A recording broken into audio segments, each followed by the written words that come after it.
आपण मानकु मो चैनल को स्वागत। आज मु आपन पई आउ गोटिए भल आइटम नै आसीची ता ना होची छत्तू बेसर।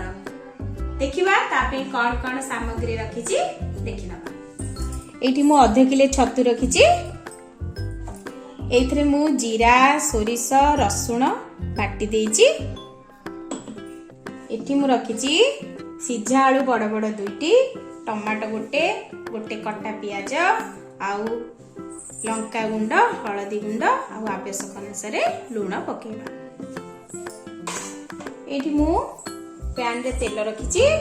एबे गैस को लगेबा।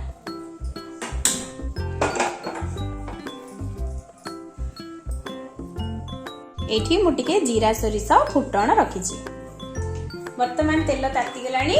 एबे आमे जीरा सोरिष फुटण को पकेई दबा।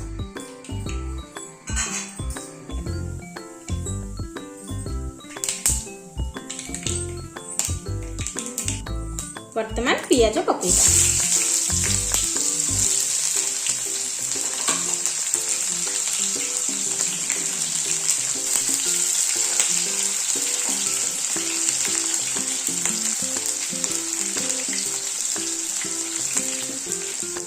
वर्तमान पियाज भाजी गलानी।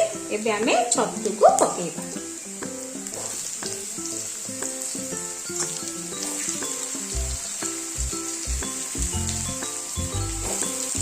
भल भाबरे घांटी दबा। ता देरे आमे वर्तमान हलदी गुंड लूण आउ लंका गुंड को भी पकेइ दबा।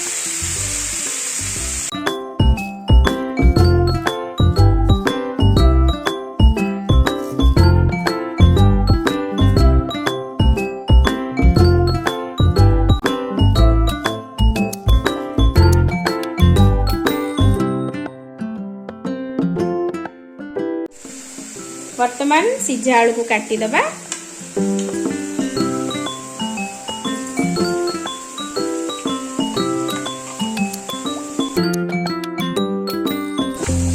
एबे देखंतु छत्तू भल भाबरे पूरा भाजी हो गलानी।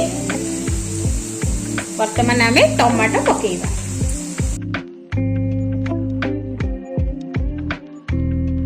टमाटो को भल भाबरे कसी दबा छत्तू सहित। भल भाबरे भाजी हो गलानी। एबे आमे सिझा आलू को भी पकेई दबा।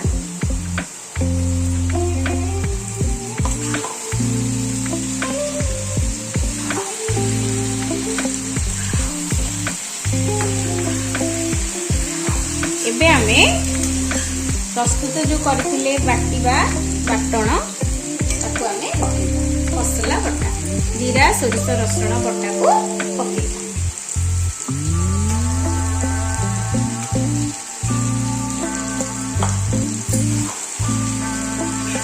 तादरे कसी गलानी मसला। एबे आमे तादरे पानी दे देबा।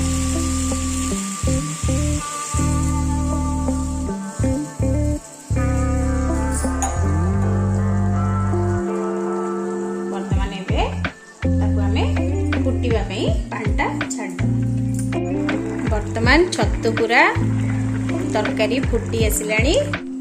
एबे भल भाबरे फुटी गलानी आ रेडी हो गलानी भी हमरो छत्तू बेसर।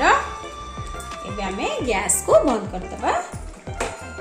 आ देखिबा केमती टेस्ट हिची चाखिबा टिके।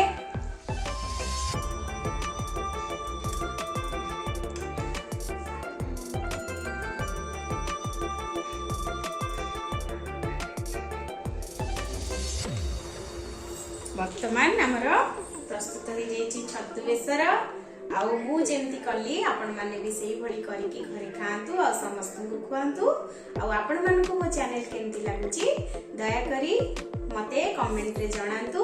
आ मो चैनल को सब्सक्राइब लाइक आ कमेंट आ शेयर भी करंतु। रहूची जय जगन्नाथ।